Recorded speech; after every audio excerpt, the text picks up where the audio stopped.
Got it. Okay, cool. Well, let's get started. And this is being recorded. We're happy to send out the presentation after for folks to digest a little bit of what we're going to be talking about. Some of this stuff is complex. You'll want to hear it again, and we are happy to share the recording.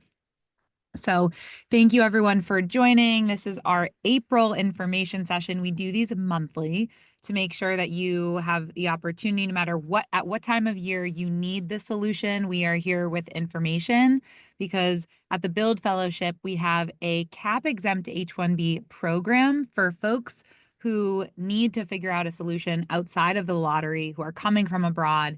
And we are in our peak season right now because, as many of you know who are joining this call, the lottery took place a few weeks ago, and here we are trying to figure out, if you were not selected, what next steps can be.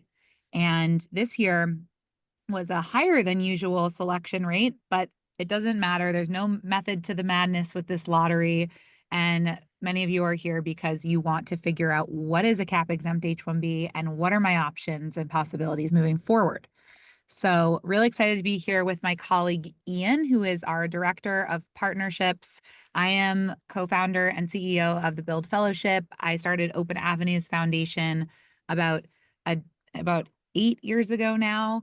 We're coming into our 8th year, which is really cool. It's been an evolution of starting this nonprofit as a cap exempt entity into now the Build Fellowship, where we continue to expand and grow our cap-exempt H-1B model. So I'll toss it to Ian to do an introduction, and then we'll dive in together. Sure. Hey, everyone. I'm Ian. Chances are, if you have already requested information from the fellowship, we may have spoken. You may have gotten an email from me. I'm excited to be here. My background is I worked for about 16 years in international education, global mobility before coming on the fellowship a little over a year ago. I worked directly with all of our fellows, the companies that they work for, immigration attorneys. So chances are that, like I said, if you have already requested information, you probably have heard my lovely voice at some point. But I'm happy to be here with Danielle and excited to share some info for everyone. Cool. So as I said, the Build Fellowship has really existed in terms of the model for about 7 years. And what we've been doing for the last 7 years is creating a solution for individuals who need an H-1B without the lottery system, because that lottery system has been in place for, decades and is an antiquated model that just shuts out so many top talents. And I actually started the Build Fellowship and Open Avenues Foundation with my father and co-founder, Jeff Goldman, who is an immigration attorney, has been in the space for decades, and knew about this idea about cap-exempt H-1Bs. And we built this out together, and we've continued to scale that over time. So we'll go through a little bit of background about the H-1B realities and what our program actually achieves. So as all of you know, the H-1B is the most common work visa in the United States. Most of you on this call, if not all of you, have been through the lottery, or have an employee who's been through the lottery, or maybe a client who's been through the lottery. And with 85,000 being the cap of H-1Bs that are given out per year, the selection rate has ended up being about 30 to 40%. Last year it was closer to 30. This year it's closer to 37% we're seeing as numbers. And that means that for the rest of the folks who are not selected in this once a year lottery that happens at the end of March, you have to figure out a plan B. And the plan B can be many different types of visas, right? It's not that there's a one track path for everyone on this call. And Ian and I don't ever talk to anyone and assume that, oh, you lost the H-1B lottery, here's your one option, and it's a cap exempt H-1B. In fact, some of you might qualify for an O1, extraordinary ability visa, or an E2 investor visa, or maybe you have filed a green card and it's been pending, and you want to just wait that out, or you have status long enough to wait that out. But for those of you who don't qualify for that, these other solutions, you have to think about, oh, you have to get creative. And that's what Ian and I tell people is a cap exempt H-1B is for folks that have to think creatively about a solution. And the cool thing about cap exempt H-1Bs is that it's not subject to the annual lottery cap of 85,000. So you can, there's no lottery system. It can be approved at any time of year, and it's the exact same qualifications, except an H-1B is a cap exempt H-1B is sponsored by four types of organizations in the US. And this is universities, government research institutions, nonprofit research institutions, and nonprofits affiliated with a college or university. And in the US, if you work for any of these four types of organizations full time, awesome. You can be sponsored at any time of year. And Ian and I can send you out a few resources to find these full time jobs. So if you are here in this call and you don't have a job, Ian, maybe we can throw the Sojourn link in there in the chat to everyone, because there are resources out there for full-time employment at a cap exempt entity. But what many of you are trying to achieve on this call is not just to work for a university full-time or work for a nonprofit research institution full-time. Many of you want to go work for a law firm full-time, or a private equity firm, or an accounting firm, or a tech company, or maybe it's your own startup. And that is your ultimate goal. And what the reality is that you could actually work just part-time for a cap exempt entity, like one of these four kinds of organizations, and full-time for any US employer once you're in cap exempt H-1B status. So the law says that an individual that's employed by one of these cap exempt organizations for just a minimum of 5 hours per week, then you can have any US employer sponsor that concurrent full-time cap exempt H-1B. And so this is what we've been doing for years. And we Open Avenues Foundation was started as a nonprofit. It's this one right here, a nonprofit affiliated with a college or university. We started Open Avenues Foundation. Now we have multiple nonprofits that are affiliated with all of these awesome colleges and universities around the United States. And this is what enables us to file 5 hour per week, part-time cap exempt H-1B visas through our fellowship program. And I am going to toss it to Ian to really talk about that program. But just this last slide is the whole idea of this concurrent cap exempt H-1B, which is fellows are hired into our fellowship program for part-time work, 5 hours a week, and they're able to work full-time for any US company. So Ian, I'm going to toss it to you to really talk through what this looks like for us. Yeah, And we'll run through, for folks on the call to understand what they'd be doing for 5 hours a week and what certainly. fellowship is. Great. There was a question in the chat. It says, how do I know if I'm eligible? Right. This person has both a bachelor's and a master's from the US. So that's a great question. Typically for most uh, specialty occupations, you have to have at least a bachelor's degree, 2 years of experience, things like that. I think the the answer is, you know, chances are, right? There's some nuance when you're looking into this. I think if you request information on our website, we certainly would be able to tell you specific to your field of study. So, and what are the different specialty occupations? There's thousands of them. Okay. So Sanjay, if you fill out your information, we'll look at your credentials, your education background, and we can tell you. Okay. So that kind of comes into this next part though, about like, okay, well, if I become a build fellow, what am I going to do? Right.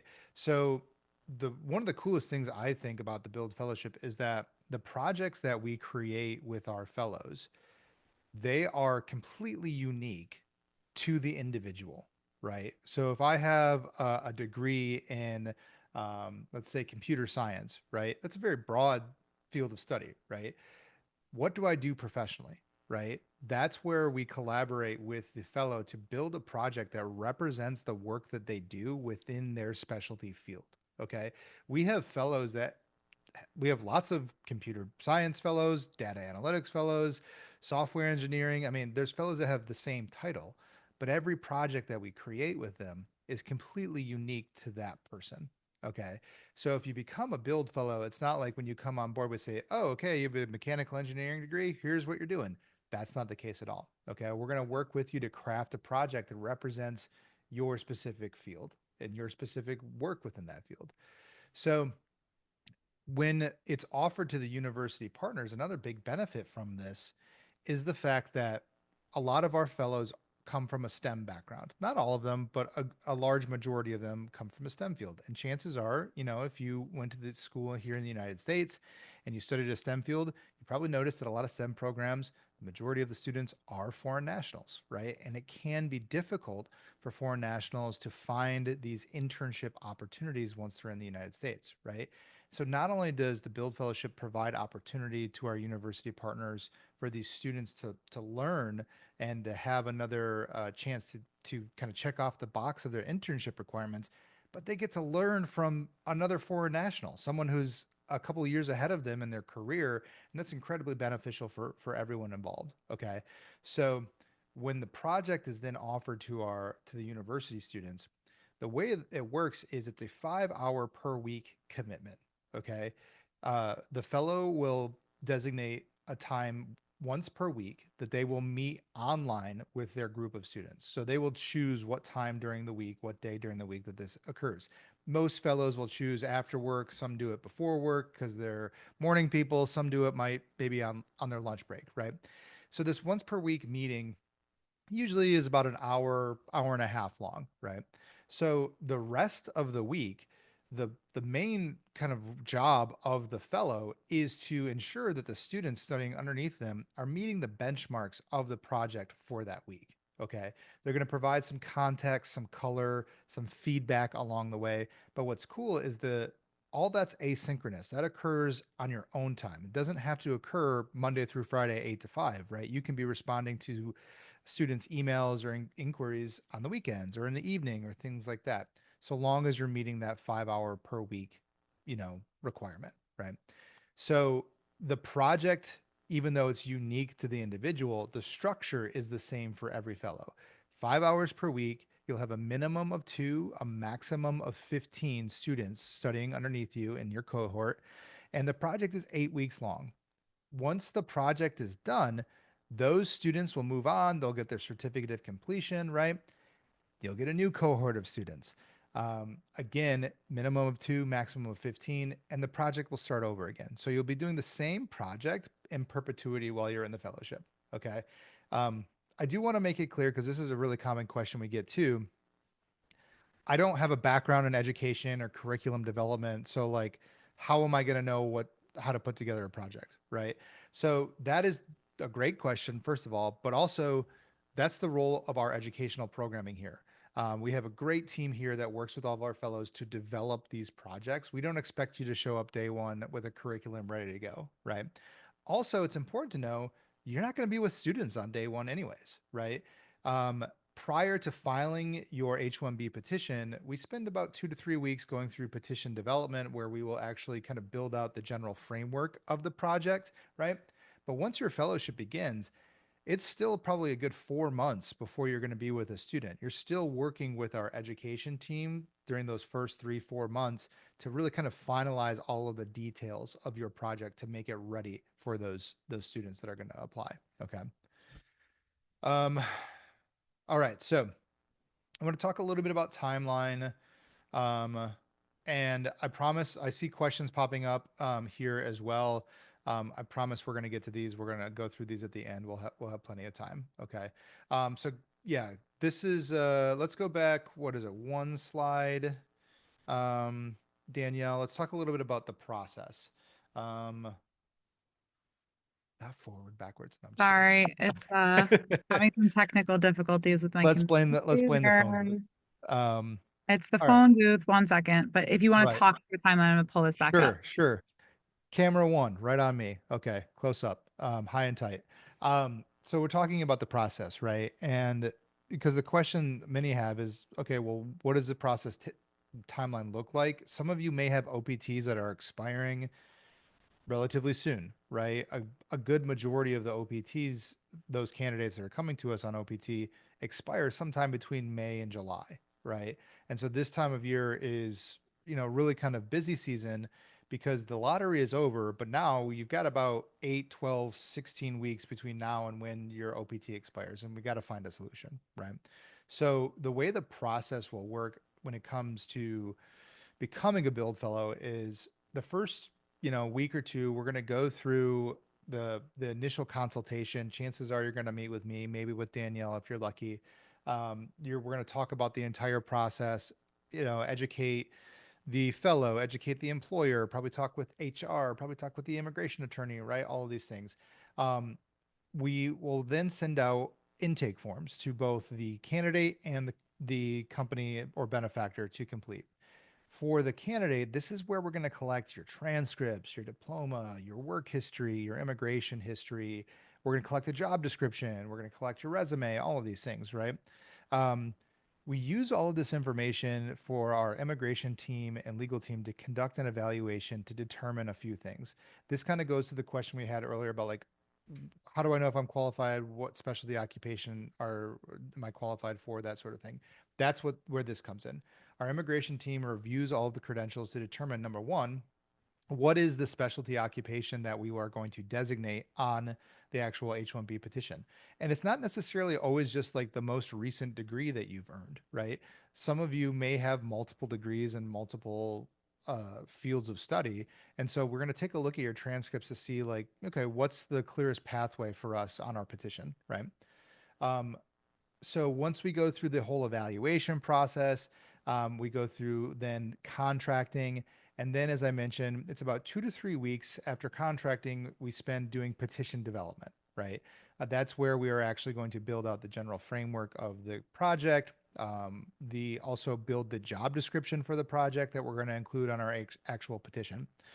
When we file the petition, we file using premium processing, right? So what that means is once USCIS receives the actual petition, they have 15 days to provide a response, typically an approval, right? Um, if we get what's called a request for evidence, and I'll talk a little bit about this now, um, that will add a little bit more time to the actual process. Okay. So the previous administration issued requests for evidence on about 10% of all petitions they received. This current administration, it's closer to 30%, right? We've seen some seasonality like throughout the year. It tapers down a little bit, right? So there's reason to hope that it may kind of come down back to reality a little bit. But while it's not incredibly likely that a petition will receive a request for evidence, um, if we do receive one, it'll add somewhere between 6 to 8 weeks to the approval timeline. Okay. We do everything in our power to avoid this on the front end, right? We're very heavy handed and detailed with our initial petition that we send out because we understand people have timelines and they want to get approved right away, right? And we don't want to have to spend time dealing with these RFEs. So once we get the approval, it's either going to be within the first 15 days of filing it or a little bit longer if we get an RFE. That's when we get the I-797, and that after that, the fellowship will start, right? The fellowship typically will begin on either the 1st or the 16th of the month, depending on when the approval comes through. We are going to work with the employer and also the concurrent attorney to file the concurrent petition as soon as the fellowship begins. We need to have 1 day of employment at the fellowship before the concurrent petition is filed because along with the concurrent petition, you're going to include employment verification letters, things like that, right? So the timing is approval, then your fellowship begins and you immediately file the concurrent petition. Okay. Now, what's cool about concurrent petitioning, if you are already in the United States right now, once that concurrent petition is received by USCIS, you can start working immediately because you're legally authorized to work while the petition is pending approval. Okay. If you are outside of the US, there's an additional step that's required going through consular processing and things like that. We'll talk about that if you get to that point kind of in your consultation, right?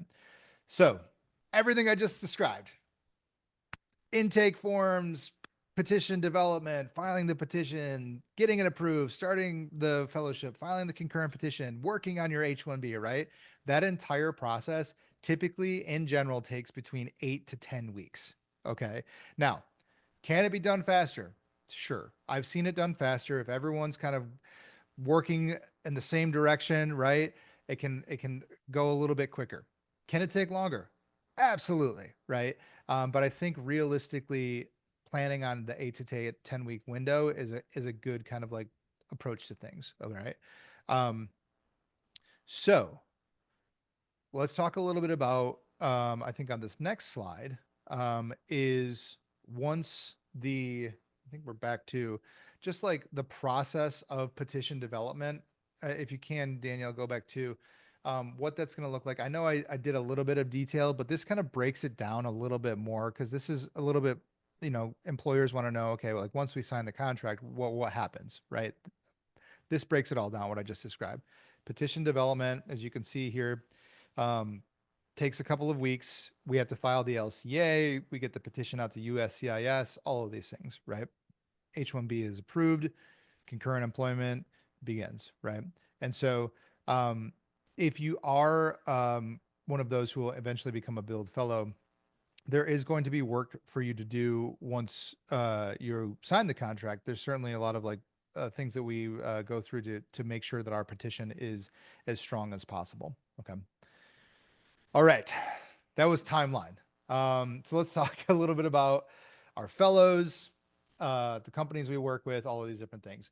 So I think we recently, earlier this year, crossed the 200 fellow threshold, right? We currently have over 200 active fellows, right? So that's great. A lot of individuals who are working with us as the fellowship. Um, the approval rate. So this is really interesting too. The question we get a lot is like, okay, like if we do this, what's the chance of getting an approval, right? The long story short is we don't file petitions that we don't think are going to be approved, right? We have no interest in wasting anyone's time or money and doing this. And to be perfectly candid, we have no interest in developing a reputation of filing approved petitions that don't get approved, right? So over the last 8-ish years that we've been filing these petitions, we've only ever had 3 be initially denied. Okay. 2 of the 3, we amended the petition, resubmitted, and they were approved.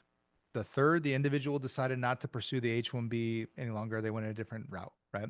So while that's a greater than 99% approval rating, and Danielle and I would never make any guarantee on anything because as soon as you do that, whoever you make it to will be the exception to the rule, right?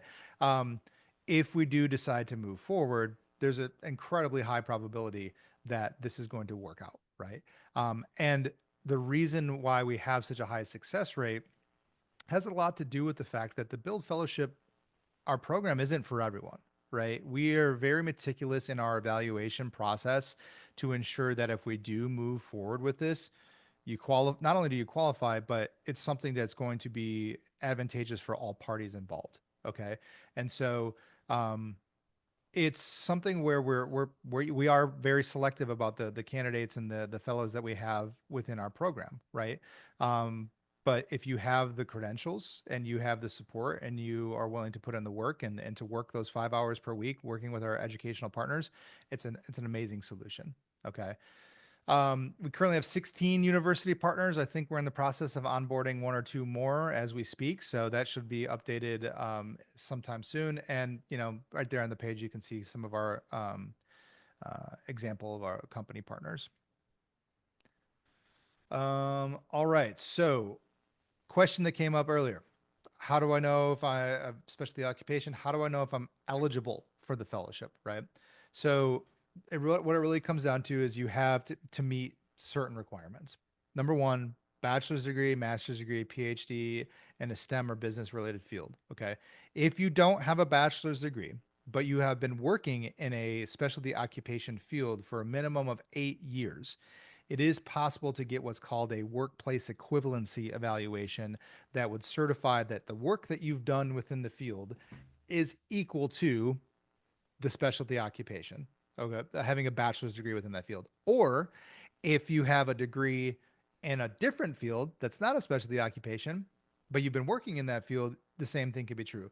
About a year ago, I had a fellow who had a degree, I think it was like a French literature or something, but they had spent the last 15 years working as a financial analyst, right? That 15 years showed that they had the equivalent to a bachelor's degree. The H-1B was approved. They're an amazing human being, right? Um, so, bachelor's or at least the equivalency in work experience. Experience, we really look for experience mentoring or working with students, right? Chances are, if you have an advanced degree, you've had to do some, whether it's you were, a TA or you did some tutoring or things along those lines. And then the last thing here is a job offer from a U.S. employer, right? That's really, really important. The goal of the fellowship isn't to just have an H-1B for the 5 hours a week. The goal is for you to be gainfully employed in the United States, right? And so having an employer in the United States that's willing to file the concurrent petition, that's absolutely the goal here, right?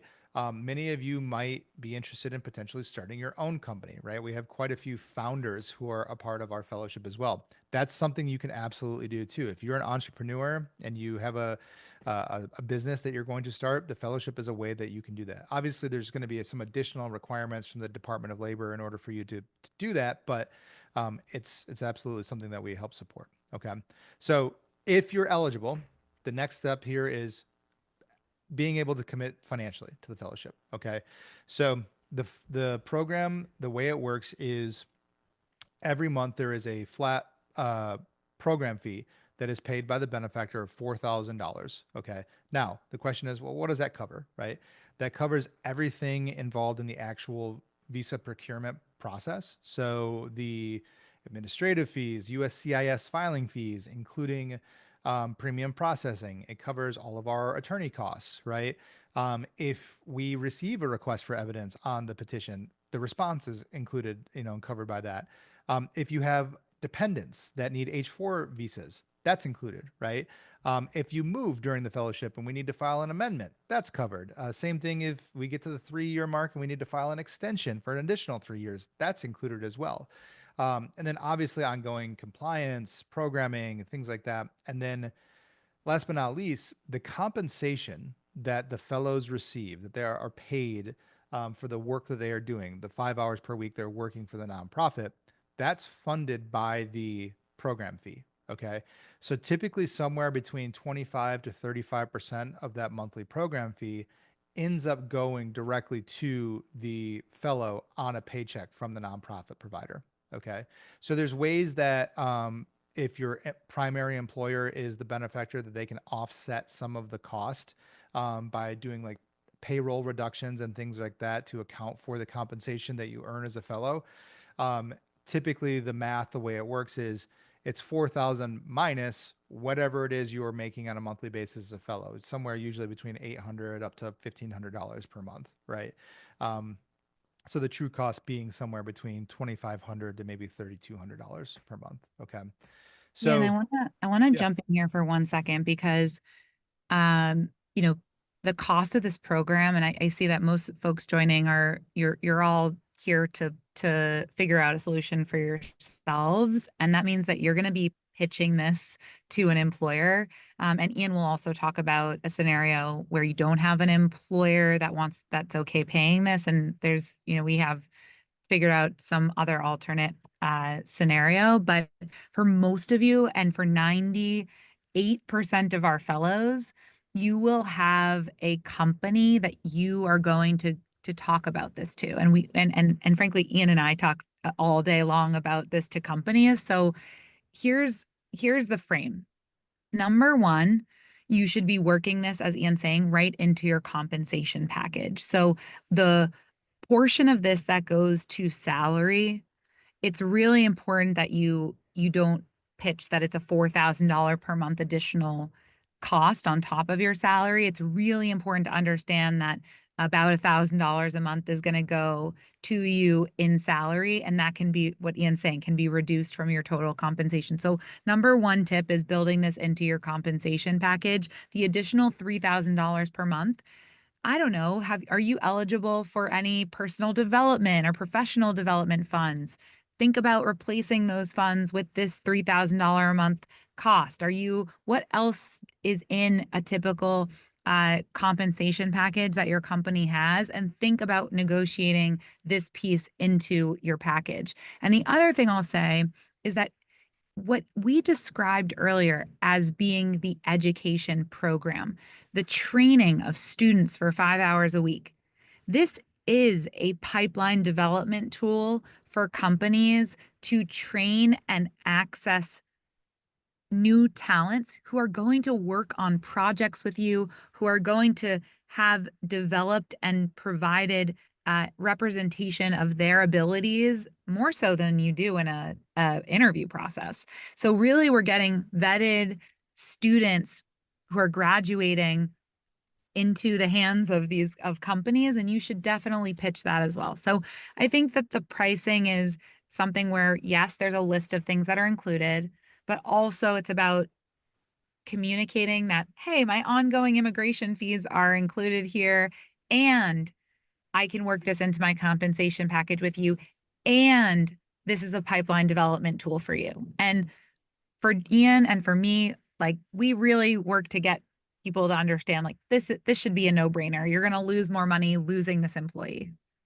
I So think that's that's a very, very important point to make right there, Danielle, is some of you here today, you already have a job, right? And maybe you're looking to stay in the United States, right? Or maybe some of you here today are looking to keep an employee, right? And time again, when you run the numbers, you will always find that the cost of retention, even participating in something like the fellowship, is always less than the cost of replacement, right? When you think about, okay, I have this employee, maybe they've been on their STEM OPT, they've been here for 3 years, right? If I lose them, what is that going to cost me to my business? Well, there's recruiting fees. You got to pay to find this new employee. You got to train them. You got the big one is institutional knowledge loss, right? You know, if you've been working for a company for 3 years and they're going to replace you with a new hire, it's going to take years for that person to get up to par where you were before, right? And so, um, from a cost standpoint for an employer, absolutely retention is always, less than replacement. If you're looking at, potentially pitching a new employer, I think Danielle hit a lot of really important points. I've had a lot of clients get creative with different things. Does your company do like an annual performance bonus? Do they do like an annual raise? Profit sharing. Maybe you're exempt from that while you're in the fellowship, like these types of things, right? Um, but all really, really good points there. So let's talk about the benefactor option too, Ian, for sure. some folks who might not. Yeah, I think that's a really great point because there's going to be some of you that, number one, as I mentioned, may want to create your own entity, right? Like maybe you have um, a great business plan and you want to start your own company, or maybe you are in a position where your company is looking to is happy to file that concurrent petition to retain you, but they're maybe not in a position to be able to or willing to commit to the monthly programming fees, right? There is an alternative, right? It doesn't have to be the primary employer paying for everything, right? You can do one of two things.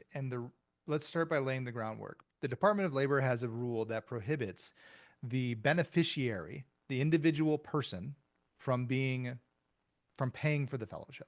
Okay, right? So now there's some attorneys that may argue like, okay, well, like their spouse or their parents or their friend can pay for it then. Well, we like to err on the side of caution. So we actually only contract with entities, with actual companies. Okay. So what that means is there's two alternatives. Number one, if you have a friend or a family member that has a business, right, that is willing to act as the benefactor, we can contract with them. Okay. Um, or option number two, which is actually pretty common, is you can actually create your own LLC if you are living in the United States right now, to act as the benefactor, right? This is pretty common for in certain scenarios and with certain occupations. By creating the LLC, you are creating the entity that would act as the benefactor. Okay. Now, some might ask, well, if I create the LLC, isn't that the same thing as me paying for it? The business isn't completely separate from the individual person, right? When you create your operating agreement, you will have an intention of appointing a board, things like that, but you won't actually be employed by the LLC. The LLC's only purpose is to pay the programming fees. Okay. So we do have fellows who do that. This is pretty common for our fellows who are attorneys, right? Because if you go to law school here in the United States, you only get 1 year of OPT after you graduate, right? And a lot of firms are hesitant to employ individuals when they only have 1 year of OPT, right? So a lot of our fellows who are our attorneys have gone the route of creating the LLC to have the H-1B through the fellowship in order to be able to secure the employment with the firm. Okay. At that point, the firm is just looking to file the concurrent petition. Yeah. Ian, we have a bunch of questions on the price, so I'm just going to answer a couple of these and Great. then we'll keep moving. But the fact is, and I just answered this question for someone. Someone said, "Hey, you have a one-time fee to file a visa. Like, why are you charging monthly?" And I answered the question because it does not cost us $4,000 to file a visa. Let me be clear. It costs us a lot more to do this upfront work and to file a visa with premium processing and government filing fees, plus additional fees for H-1B dependency. The point is that it costs us a lot. And what we do is we spread out the fees over time. Plus, it includes the ongoing cost to run this program. It's not, we run an entire education program at 18, sorry, soon to be 18, but we're at 16 college and university partners across the United States. This is a model that to maintain compliance takes a lot for us to run. And so it is a costly program, and we are meticulous in how we manage our compliance under a Trump administration. And the cost is not a one-time fee. So we charge a monthly fee for this, and we spread those costs over time for companies. That's why it's $4,000 a month. Someone else asked, does that mean it's $48,000 a year? Yes, but it's really about $36,000 in cost per year. The idea is that the remaining amount of 12,000 is this about the salary that you will be paid, which is incorporated into the company's salary. Right. And the 4,000 has a someone else asked, is there a 12-month minimum on that contract? There is a 12-month payment minimum, but we don't hold people in the program. If you get an EAD or you get an O1 approved, you certainly can leave the program, but there is a payment minimum for reasons why I said what I said before. We spread costs out over time. We don't we lose money in the first more than half of your fellowship. I'm just being so transparent here because I need you to understand that this is not, something where we're actually fronting money for companies so that we can pace out the fees of this program for companies. So that's part of the deal. Um, and someone asked, does the fellow have to pay the 4 months for the entire duration? Again, it's Yeah. yes, it is during the whole duration of your fellowship program. Yeah. And I want to make something clear because I don't think we've covered this yet too. Yeah. This is not a permanent solution, you guys, Yeah. right? This is not something that is going to be occurring for the rest of your life, right? The visa itself is valid for 3 years. It can be renewed one time. So kind of the maximum shelf life of the fellowship is 6 years, right? Thank you. There's someone on my doorbell. Have you heard that in the mic? Um, so it's a 6 year maximum, 12-month minimum. The true average amount of time spent in the fellowship by one of our fellows is around 18 months. Okay. Now, why is it that? You think about the cyclical nature of the H-1B lottery when OPTs expire. Some of you here today, if you have an OPT that expires between May and July, you're probably going to join the fellowship sometime between May and July. And if you win next year's lottery, you leave in October. That's about 16 to 18 months from now, right? Same thing is true as if you start the perm process, which I know some of you want to know. You can start the perm process as soon as you're on H-1B, right? That's one of the biggest benefits of being on H-1B is the fact that it's dual intent, right? Unlike an F1, whether it's an OPT or a CPT program, that's non-immigrant intent. You can't start the perm process typically, right? So with this, you can, right? So there's light at the end of the tunnel. And that's an important if you are one of those who's going to be pitching this to an organization, to your company, it's important to know like this is not a permanent thing. This is not a fixed cost forever. This is meant to be a short-term solution to get me my status to be able to live here long term, right? Okay, let's move on. What else we got here? Or is that it? Yeah, just we have a testimonial from one of our fellows, Felix Felix, is who awesome. Felix is amazing. He's a founder. So this does work for your own company, as we mentioned before. And he has, he was almost eligible for an O1, but it was denied. And he said that this was really his backup plan. And Ann and I don't pretend to be anything other than a backup plan, right? We are here because so many of you need a backup plan. And that is part of Felix's journey. And he has absolutely loved to also create these pathways for for students and career. And many of our fellows just get a lot out of this personally, being, working on this fellowship program. So we're going to stop the presentation there and we will move and